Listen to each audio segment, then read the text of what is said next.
कि हम जो डीएपी यूरिया की खेती करते हैं वो एक तो जहरीली और बहुत खर्चीली खेती है।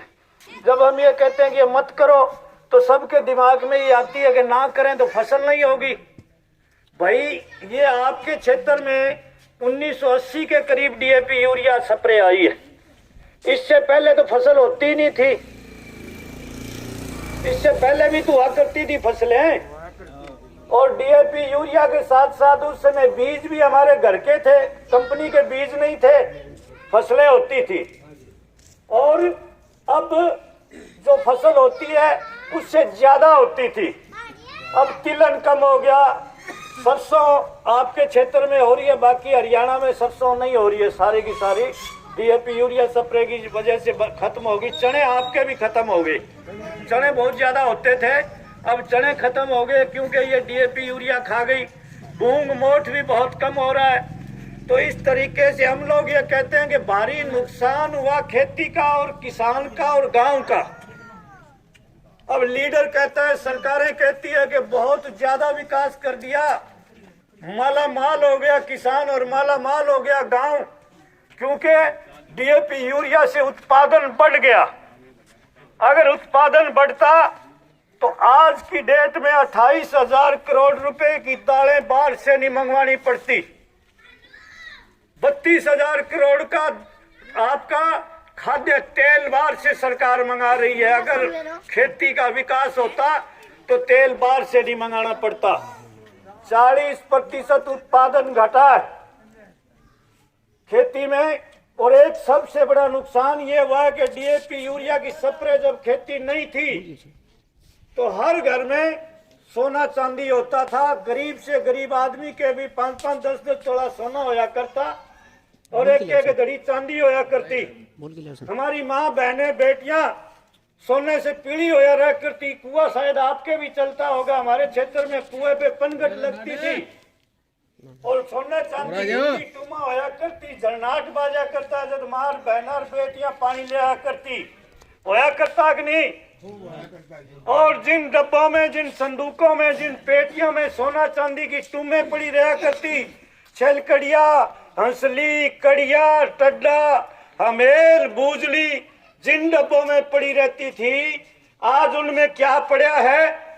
उन डब्बों में, अधिकतर घरों में, बुरा मत मानना, उन डब्बों में, उन टेचियों में, उन संदूकों में पड़ा रिंच, पन्ना, ट्रैक्टर का बिगड़ा हुआ पुर्जा, ट्यूबवेल के नट बोल्ट पड़े। अगर विकास किया है खेती ने बहुत ज्यादा, सरकारों ने खेती में बहुत ज्यादा पैसा देकर विकास करवाया है, तो वो सोना कहाँ चला गया, वो चांदी कहाँ चली गई, ये चिंतन का विषय है। इस पर विचार करना बहुत जरूरी है। उसके अलावा जिस दिन से डीएपी यूरिया स्प्रे आई है, और पढ़े लिखे भाइयों को सबको बता दें कि ये जितनी भी बीमारी आई है, ये बीमारी आई है खाद्यान्न में जहर की वजह से। दूसरे नंबर पर बीमारी आई है योजनाबद्ध लाई गई है। ये जो आपके एलोपैथी की, अंग्रेजी दवाइयों की जो फैक्ट्रियां हैं, अंग्रेजी दवाई बनाने वाली जो संस्थाएं हैं, वो क्या करती हैं, वो ट्रीट ऑफ द डिजीज यानी कि बीमारी का इलाज करने के लिए दवाई नहीं ढूंढती, वो मैनेजमेंट करती है।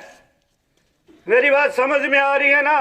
वो कोई भी दवाई बनाती है, अंग्रेजी दवाई वाली कंपनियां, वो अपना जो पत्र, शोध पत्र देती है कि ये घटक आने चाहिए, उस पर यह नहीं लिखती कि ये बीमारी के इलाज के लिए दवाई है, उस पर यह लिखती है कि मैनेजमेंट किया जा रहा है। धन्यवाद, चाय पीता नहीं मैं।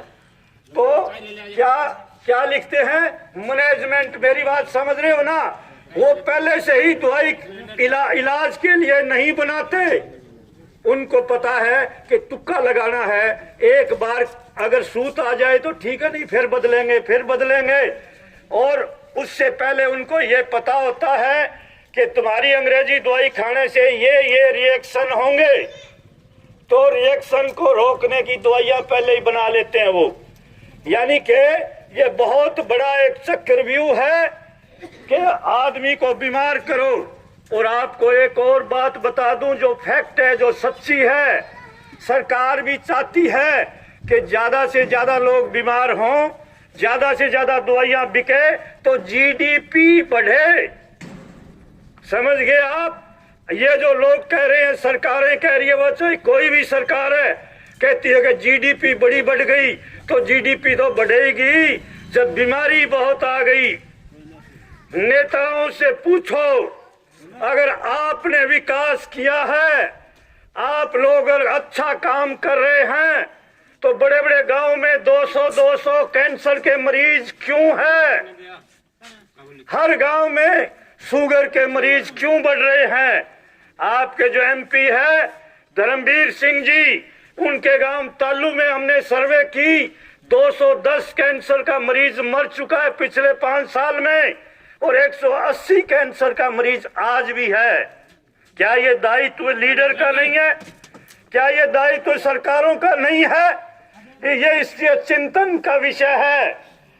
हम लोग किसी के विरोधी नहीं है, हम लोग सनातनी हैं। मैं कट्टर सनातनी हूँ, हिंदू हूँ, गौ माता की पूजा करता हूँ, और मेरे इष्ट है हनुमान जी, और हनुमान जी के इष्ट है भगवान राम, जिनकी 22 जनवरी को कई हजार साल बाद प्राण प्रतिष्ठा होगी। उस दिन दिवाली की तरह सजने चाहिए सभी गांव। हम भी मानते हैं और हम भी दिवाली मनाएंगे उस दिन। ये हमारे लिए सौभाग्य का दिन होगा। और भाइयों और बुजुर्गों, सबसे बड़ी बीमारी आती है दूध से। आज रिसर्च हुआ है कि जितनी भी डीएपी यूरिया स्प्रे डालते हैं हम तूड़ी चारे में, वो तूड़ी चारा या हरा चारा जो पशुओं को देते हैं, विशेष रूप से दुधारू पशु, आज भैंस ही रही है। गाय की तो हमने जेवड़ी निकाल दी, गाय तो रखी नहीं, गाय को छोड़ दिया। याद कर लो, जिस दिन हमने गाय की जेवड़ी निकाली, जिस दिन गाय को हमने छोड़ा,